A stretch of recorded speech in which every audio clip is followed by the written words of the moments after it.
Alors de quoi s'agit-il? Il s'agit de une biennale d'art, il y en a beaucoup, vous savez qu'il y en avait une en 1897 qui était la Biennale de Venise, qui est la première historiquement parlant, puis il y en avait trois en 1970, aujourd'hui il y en a, on ne peut plus les compter, il y en a peut-être 400 dans le monde, il n'y en a pas absolument partout.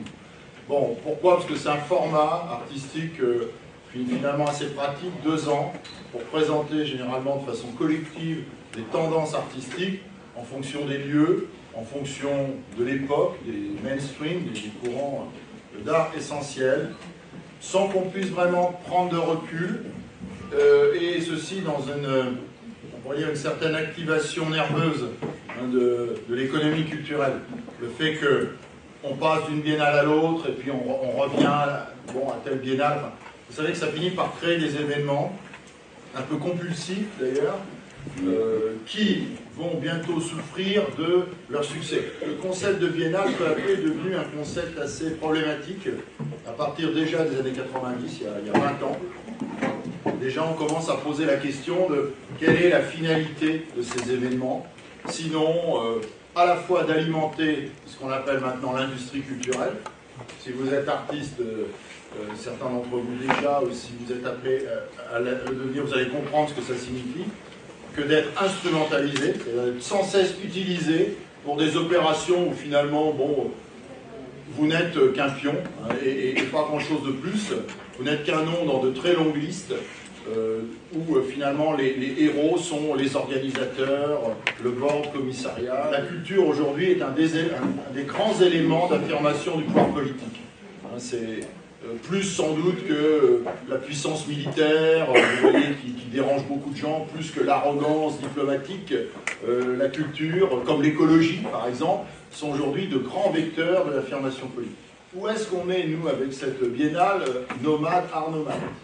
On est dans ce schéma-là, incontestablement. Bon, je ne vois pas pourquoi on serait mieux que les autres, plus propre, plus clean, etc.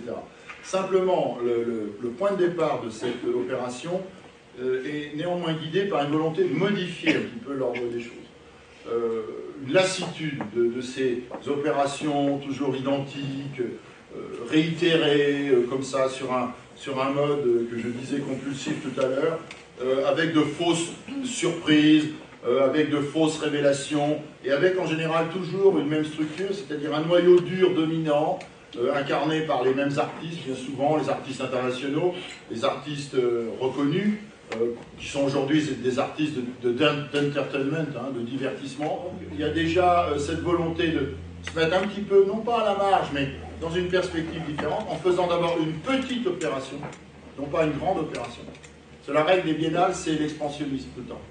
Vous commencez avec 20 artistes, l'année suivante, les 2 ans après, il y en a 40, 10 ans après, il y en a 200, il y a 40 lieux d'exposition, enfin bon, c'est... Voilà. Donc, être petit et le rester. Éviter d'être d'un lieu, puisque être d'un lieu, ça signifie forcément exprimer le pouvoir d'un lieu, l'autorité d'un lieu, ou la volonté d'autorité d'un lieu. Et on n'a pas du tout cette velléité, dans le cadre de cette biennale, d'imposer quoi que ce soit, de faire prévaloir quoi que ce soit contre quoi que ce soit. Bon. Donc une biennale nomade, qui se déplace.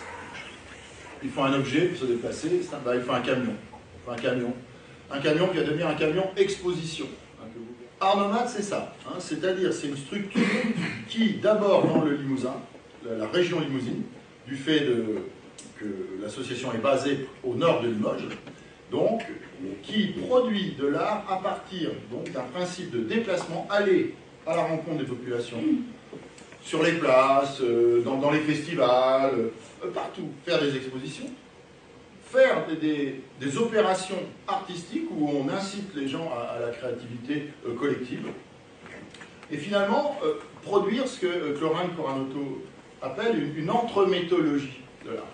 Vous voyez l'art comme une forme entremise entre les personnes, qu'on vient placer là où normalement on n'est pas censé la trouver. Ce que fait Art Nomade, c'est très précisément un travail qui est dans ce qu'on appelle les pays de mission de l'art contemporain. Les pays de mission, c'est-à-dire là où très précisément personne n'a jamais entendu parler d'art contemporain. Et donc on décide, puisqu'on se connaît, comme je travaille sur les formes dites d'art contextuel, c'est-à-dire en contexte réel, où les artistes sortent de l'atelier, ou bien créent dans l'atelier sans mur, comme disait Jean-Marc Poinceau, peut être la ville, le monde urbain ou le monde rural, la nature. Et donc, on se demande, voici un an, comment on pourrait faire une opération qui soit à la fois de nature à s'inscrire dans le cadre des biennales, c'est-à-dire de cette économie culturelle devenue très banalisée aujourd'hui, qui constitue comme un appel médiatique, hein, par son nom, par son appellation, d'une part, et d'autre part, quelque chose qui permette de voir autrement ce qu'est l'art, ce qu'est la création, en la déplaçant, qui permettent de la présenter autrement aussi dans d'autres lieux. Et donc ça va être le concept de cette biennale d'art nomade, la première. Le thème, le sublime. J'avais envie de travailler depuis longtemps sur le sublime. La question de sublime, c'est-à-dire le haut parler, le parler haut. Hein, c'est une figure de rhétorique, hein, d'abord. Ton of sos, hein, chez les Grecs. Donc, et puis ça devient tout ce qui essaie de nous porter au plus haut que ce que nous vivons dans nos vies quotidiennes. Des formes d'art qui sont du côté de l'enchantement.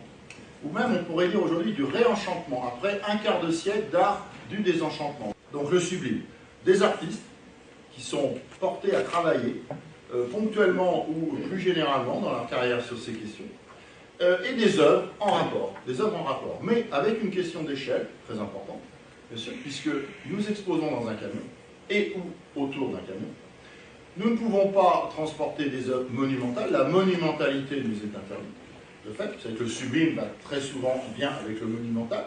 Nous restons à une échelle absolument humaine. Donc c'est un sublime humain, transportable, sublime de voyage, comme on se déplace. Eh bien, ce sublime-là peut être déplacé. Donc les œuvres sont généralement de petite taille, mais de très grande ambition, hein, si on les regarde pour ce qu'elles sont réellement. Nous, ce qu'on fait, on fait de la Biennale de Venise l'événement collatéral à notre Biennale d'art nomade.